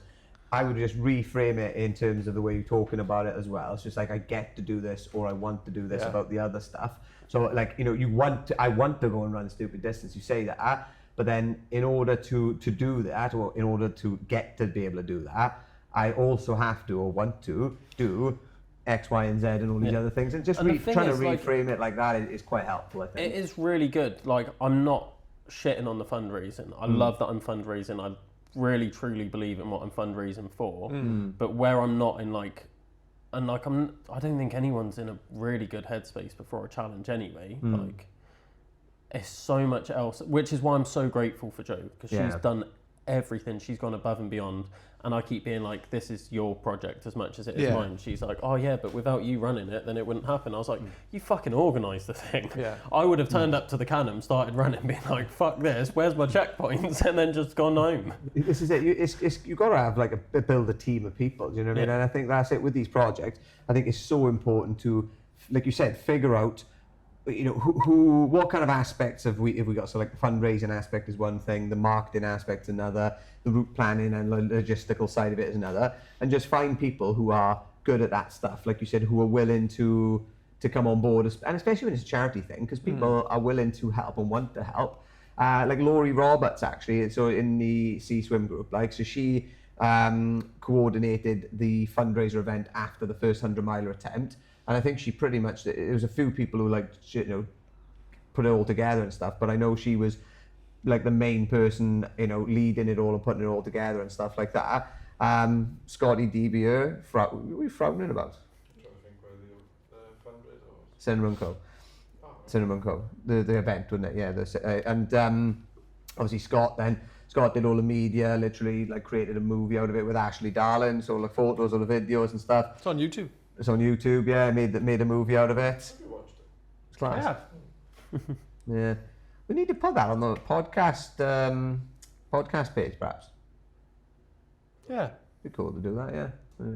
Side tangent or another tangent even. We should call this podcast the Tangent. I don't know. Hills to tangents. Tangent to hills. Tangent of Pills. Tangent. Trips and tangents. Trips and tangents. Yeah. Have you got any mad questions you want to ask? Not off the top of my head, I was going to carry on talking about the 6 and 6 for a minute. Come on. Because it just blows my mind thinking about it. Because I know how hard it's been just doing it in 6 months. Not moaning. Looking forward to them. Anything I'm looking forward to? Are you looking forward to doing the Edinburgh because you're going to be with everybody?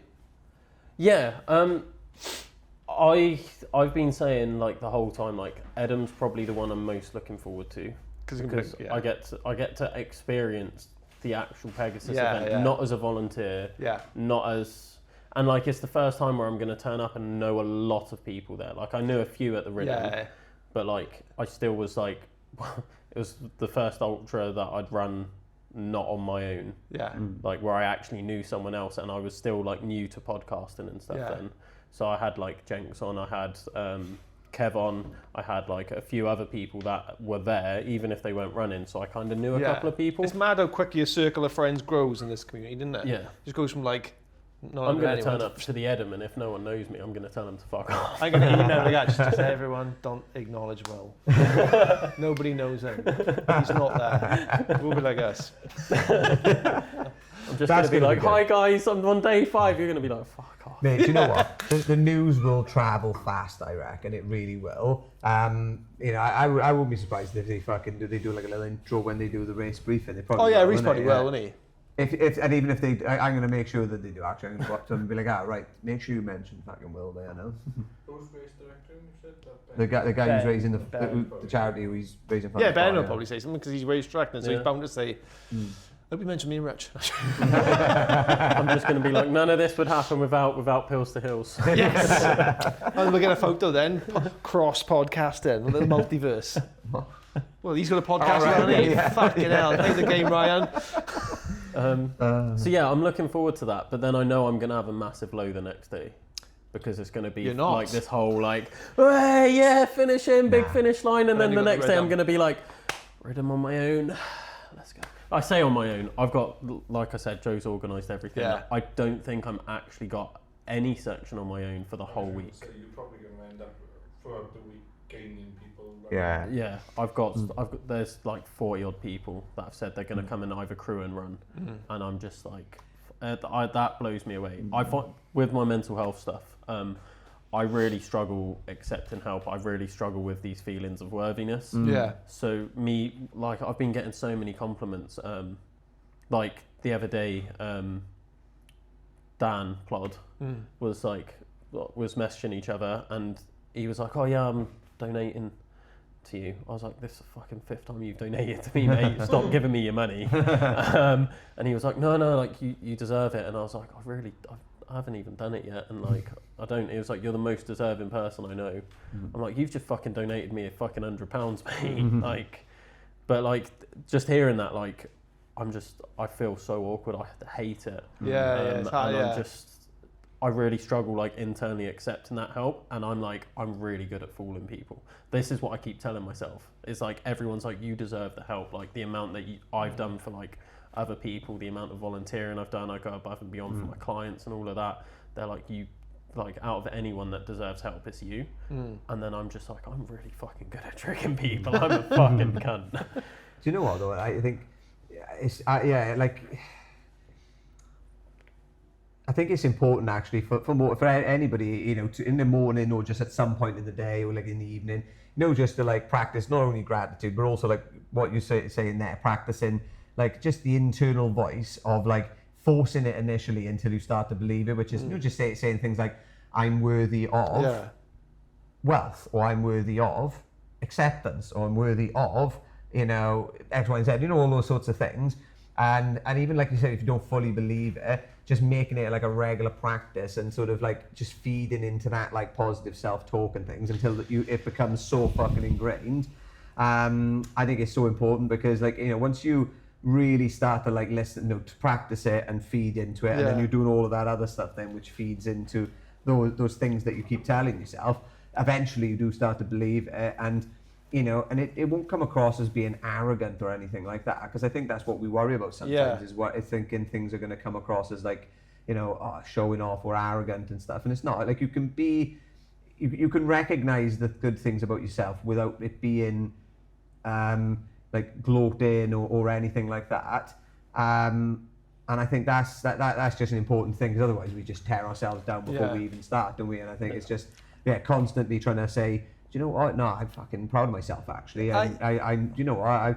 In fairness, this last year, I've been really like trying to focus on helping other people. And I love the fact that I get to do that, and I want to keep on doing that and stuff like that. And it actually gives me, you know, like a sense of achievement as well. And just, you know, just like really reaffirming the stuff that you're doing for other people, I think is important. I'm terrible at doing stuff like that. Like, you know, like you said, like, if you two run out, I'm like, fuck, that's amazing, you know. But every time I finish a race or the slam, I'm never like, I'm exactly what you said. Like, I don't go in my head like, that's fucking, you fucking smashed that or whatever. I don't even think about it. You're like, because I've done it, like, it can't be that hard.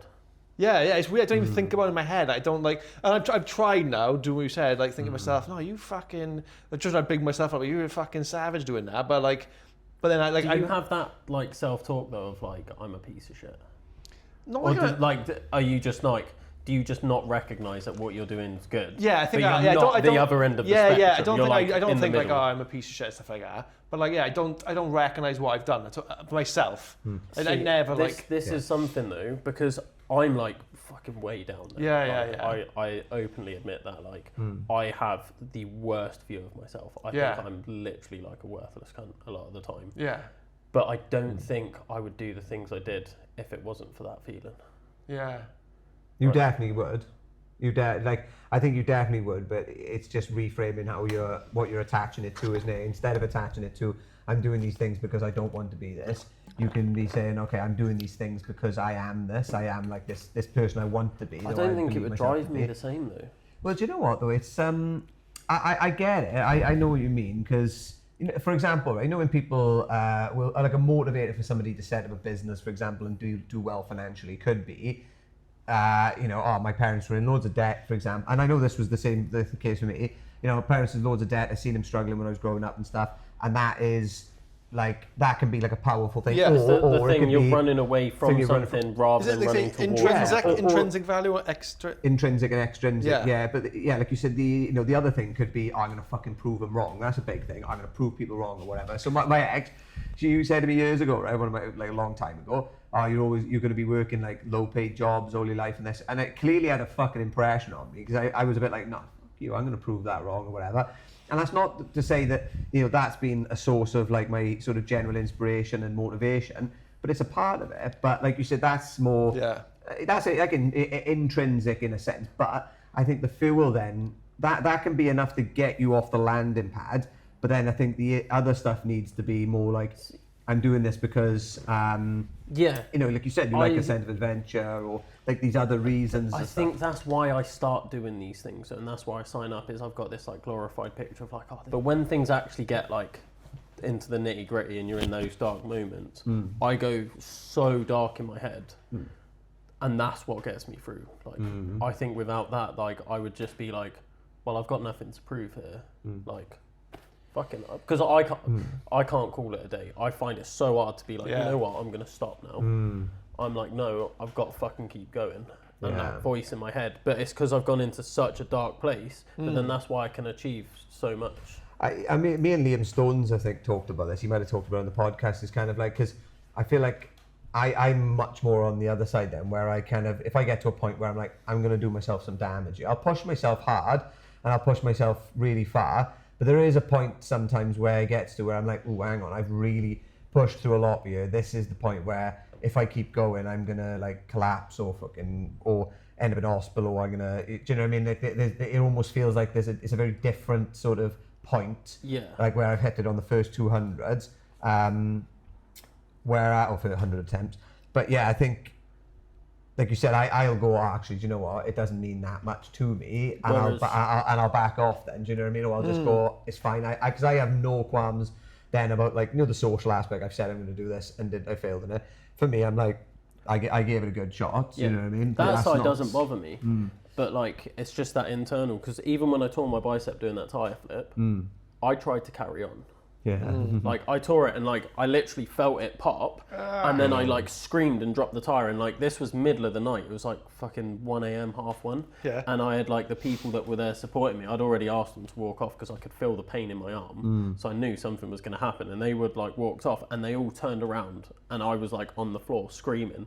They're like, "What's wrong?" I was like, I popped my bicep," and they're like, "Fuck!" And they're like, "We're gonna stop now." I was like, "No, give me a minute." I sat there for like 15 minutes.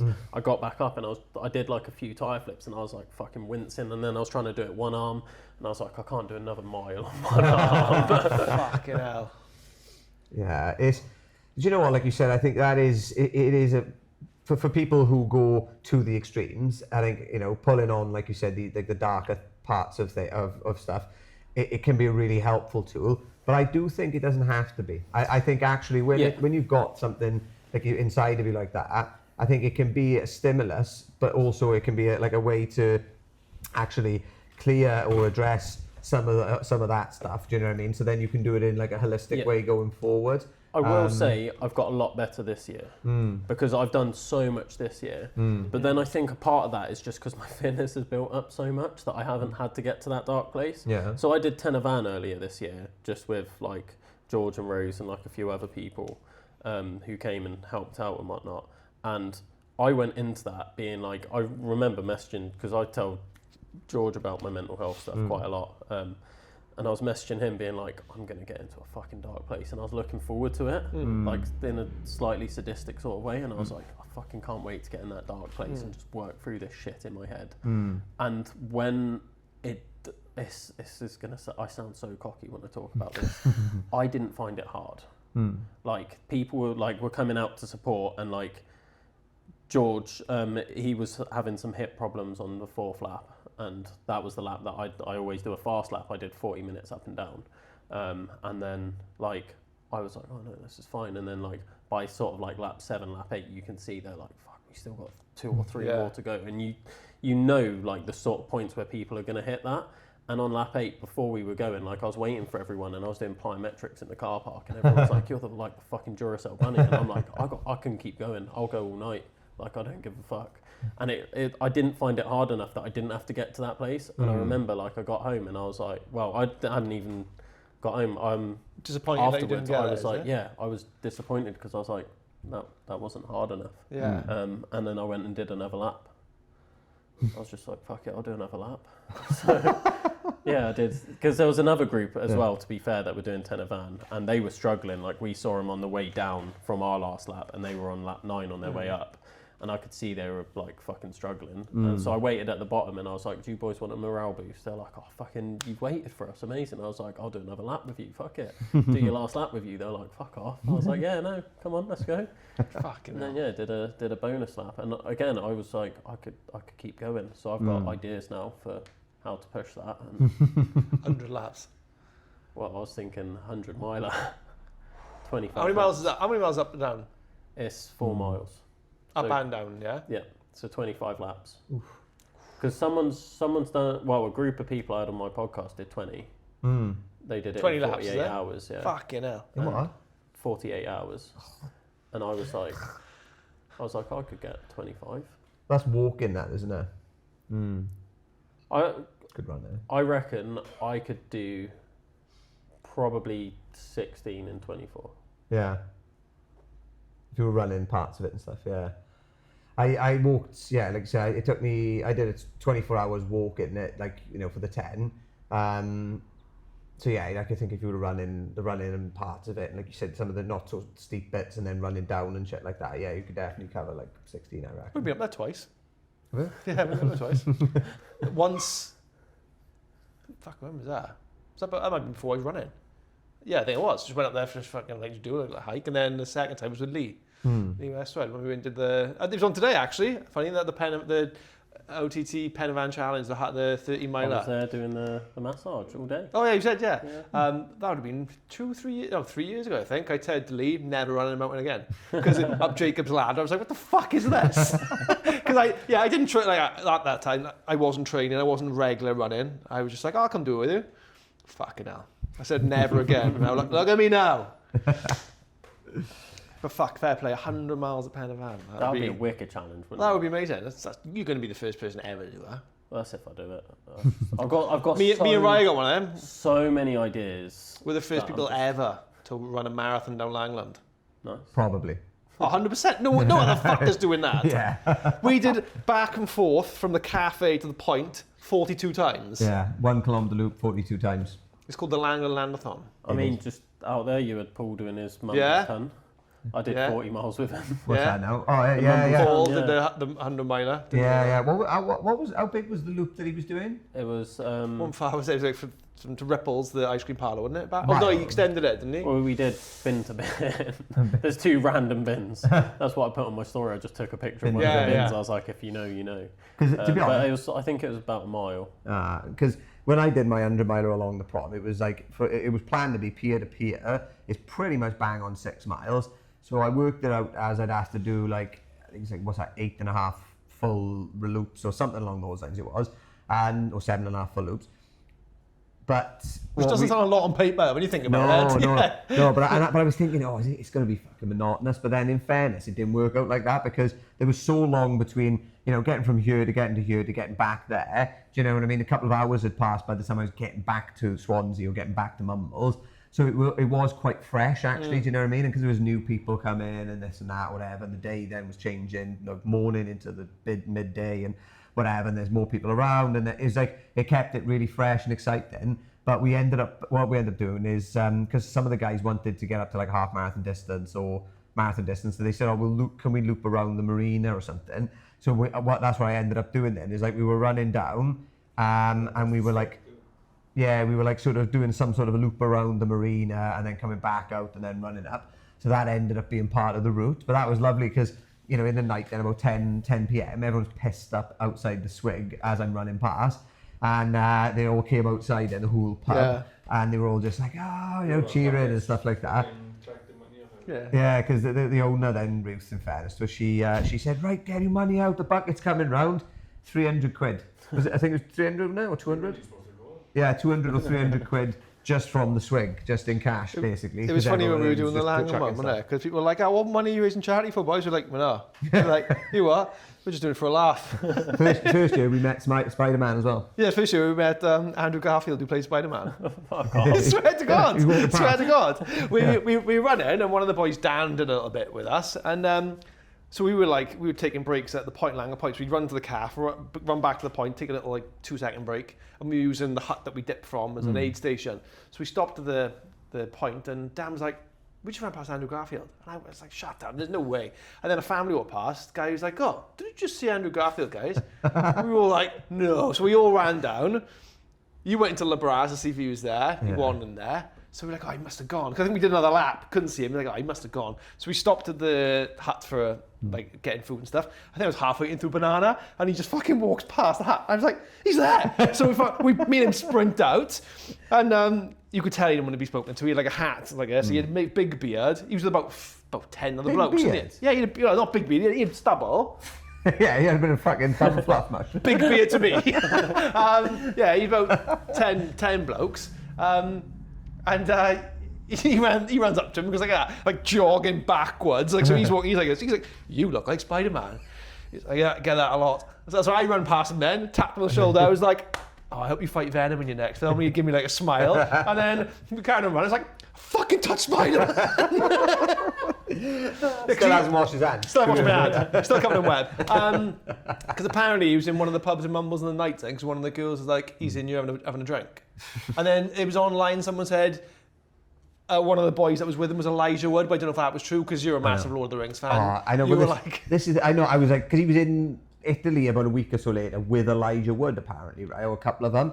And when I heard about that, I went, don't fucking wind me up, right? But the thing is, you would notice Frodo with like Andrew Garfield, right? Because well, to be honest, Andrew Garfield is much shorter than he looks much shorter in person than he looks on film. But Frodo, obviously, he's a fucking hobbit, isn't he? Do you know what I mean? In Frodo the Rings, like, so you're not gonna be looking for a little, short person. You're gonna be you're gonna be looking for. You're not going to be looking for a short. You're going to be looking for a hobbit-sized man. Yes, that's what I'm trying to say. Yeah, that's the one. Jesus Christ. Oh my God. So that's it. Yeah, I mean, you wouldn't have probably noticed it. I don't think he was there, but I mean, I didn't really fucking pay attention.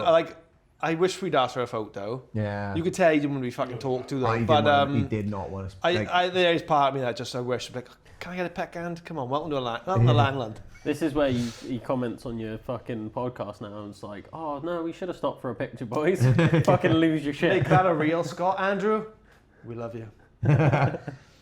Andrew, let us touch you again. Brilliant. He'd be suing me now. He fucking touched me. On that note, have you got any parting messages, anything you want to Do you want to give a shout out to the adventure athletes? Because obviously you take people on, and if you want to do it, a little shameless plug, feel free. Shameless plug. Sell yourself. Not publicly. Come on. That's for the OnlyFans, that is. No, shout out adventure athletes, like best company in South Wales. Like, what more can I say? Like online coaching, in-person coaching, sports massage, outdoor activity days. We've just started doing like free peaks, things like that. So taking people on their first adventures, getting them feeling better about themselves, despite me just going on about how shit about myself I feel. Second best podcast. Nice. What did you say? Second best podcast after problematic podcast. Just run stopped already. Just run stopped already. So I'll take in the top. Yeah, I'm gutted they stopped. I like that podcast. Yeah, I gutted that one stopped. But and fundraiser. So how can people donate? I've got a Give and Gain page because that's what Sporting Mind prefer. Do they? Yeah. Fuck me, Rich. Just give in. So yeah, Give and Gain is where it's at. Like, head over to my Instagram. It's got all the links. Send us a link and we'll chuck it on the description of the video. And so is it your one or your Adventure Athletes one that it's on? It's on my, I've got 3 accounts. I've got Will Fraser-Coombe, Adventure Athletes Training and Adventure Athletes Podcast. There we go. I do most of it on the training page because that's where I've got like my biggest audience and like all my clients want to know about it. That's the one they follow, or my personal one as well. I try not to put it on the podcast because I like to keep things a bit separate. Yeah. There we are. Yeah.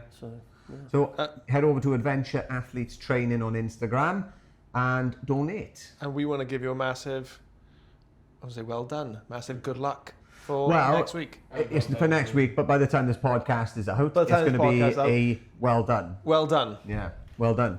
Good luck / well done. I'm not going to not finish it now because I'll just be, if I don't finish it, can we just like cut this whole podcast? Yeah. If you don't finish it, the podcast can go down. Fine, I'll come in, do another one and be like, see, I fucking told you how shit it was, boys. We'll edit it. Fucking told you. We'll edit it. Great. No, absolute pleasure. Thank you very much for coming on. Thank you. Right.